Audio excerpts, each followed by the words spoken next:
ಅವನನ್ನ ನಾವು ಇಲ್ಲಿ ಜೀವಂತನು ಬರ್ತಿರ್ಲಿಲ್ಲ.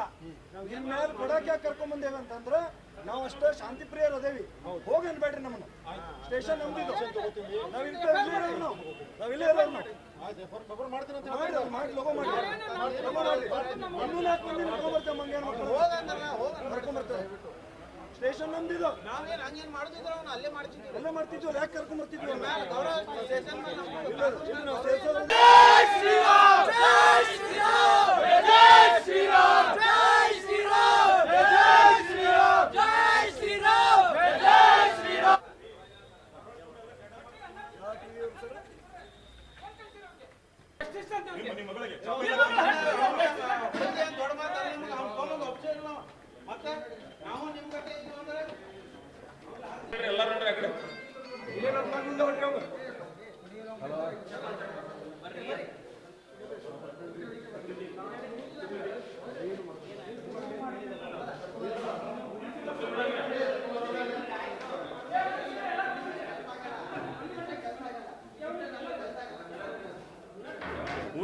पूरा बंदी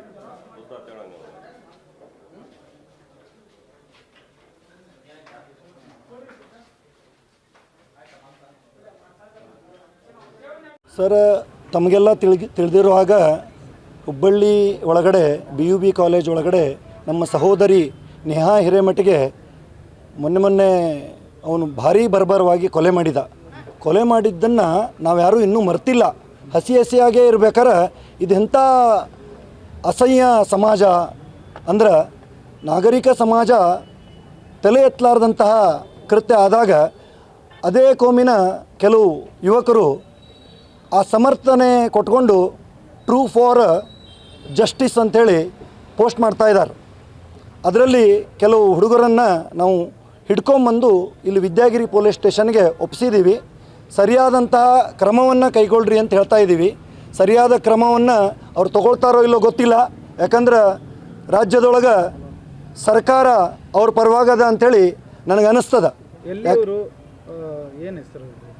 ಒಬ್ಬನ ಹೆಸರು ಸಾದಿಕ್ ತಡ್ಕೋಡ್ ಅಂತೇಳಿ, ಇನ್ನೊಬ್ಬನು ಫಯಾಜ್ ಅಲ್ಲ ಆದಿಲ್ ಅಂತೇಳಿ. ಅವರಿಬ್ಬರು ಇಲ್ಲಿ ಹಿಡ್ಕೊಂಬಂದಾಗ ಅವ್ರು ನಮ್ಮ ಮುಂದೆ ಇಲ್ರಿ ತಪ್ಪಾಯಿತು, ಕ್ಷಮೆ ಕೊಡ್ರಿ ಅಂತ ಹೇಳ್ತಾರೆ. ಅದೇ ಇವ್ರ ಮನೆಯಲ್ಲಿ ಇವ್ರ ಅಕ್ಕನಿಗೆ, ತಂಗಿಗೆ ಅಥವಾ ಇವ್ರ ತಾಯಿಗೆ ಇಂಥದ್ದೇನಾದರೂ ಆಗಿದ್ರೆ ನಾವು ಯಾರಾದರೂ ಇಂಥ ಪೋಸ್ಟ್ ಹಾಕ್ತಿದ್ದಿಲ್ಲ, ನಾವು ಖಂಡನೆ ಮಾಡ್ತಿದ್ವಿ. ಇಂಥ ಅನಾಗರಿಕ ವ್ಯಕ್ತಿಗಳನ್ನು ಈ ಹುಬ್ಬಳ್ಳಿ ಧಾರವಾಡದೊಳಗೆ ನಾಗರಿಕರೊಳಗೆ ಇಡಬಾರ್ದು. ಅವರ ಸಮಾಜದ ಪ್ರಮುಖರು ಮುಂದೆ ಬಂದು ಇಂಥ ಹುಡುಗರಿಗೆ ಬುದ್ಧಿ ಕಲಿಸ್ಬೇಕು, ಇಂಥವರನ್ನು ಊರಿಂದ ಹೊರಗೆ ಹಾಕಬೇಕು ಅಂತ ನಾನು ಕೇಳ್ಕೊಳ್ತೀನಿ. ಇಂಥ ಕೆಲವು ವ್ಯಕ್ತಿಗಳಿಂದ ಇಡೀ ಒಂದು ಸಮುದಾಯಕ್ಕೆ ಕೆಟ್ಟ ಹೆಸರು ಬರ್ತದೆ. ಹಾಗಾಗಿ ನಾವೆಲ್ಲರೂ ನಮ್ಮ ಬೇಡಿಕೆ ಏನು ಅಂತಂದ್ರೆ ಇವರಿಗೆ ಅತಿ ಕಠಿಣ ಶಿಕ್ಷೆ ಆಗಬೇಕು ಅಂತೇಳಿ ನಾನು ಕೇಳ್ಕೊತೀನಿ. ಹೌದು, ಅವನ ಮೇಲೆ ಸಾದಿಕ್ ಮತ್ತು ಇನ್ನೊಬ್ಬನ ಮೇಲೆ ನಾವು FIR ಬರೆದು ಕೊಟ್ಟೇವಿ. ನಾವು ಎಷ್ಟು ಶಾಂತ ಸಮಾಜದವರು ಅಂತಂದ್ರೆ ಅವರನ್ನು ನಾವು ಹಿಡಿದುಕೊಂಡು ಬಂದು ಕೊಟ್ಟೇವಿ. ಬೇರೆ ರೀತಿಯಿಂದ ಇದೇ ಉಲ್ಟಾ ಏನಾದರೂ ಆಗಿದ್ರೆ ಅವರು ಇಬ್ಬರು ಯಾರಾದರೂ ಸಿಕ್ಕಿದ್ರೆ ಜೀವಂತ ಇಲ್ಲಿ ಮಠ ಬರ್ತಿದ್ರು ಎಲ್ಲೋ ಗೊತ್ತಿಲ್ಲ. ಆದರೂ ನಾವು ಕಾನೂನು ಮೇಲೆ, ಅಂಬೇಡ್ಕರ್ ಅವರು ಬರೆದಂಥ ಸಂವಿಧಾನದ ಮೇಲೆ ನಮಗೆ ನಂಬಿಕೆ ಅದ. ಹಾಗಾಗಿ ಅವರನ್ನು ನಾವು ಇಲ್ಲಿ ಹಿಡ್ಕೊಂಬಂದು ಕೊಟ್ಟಿದ್ದೀವಿ.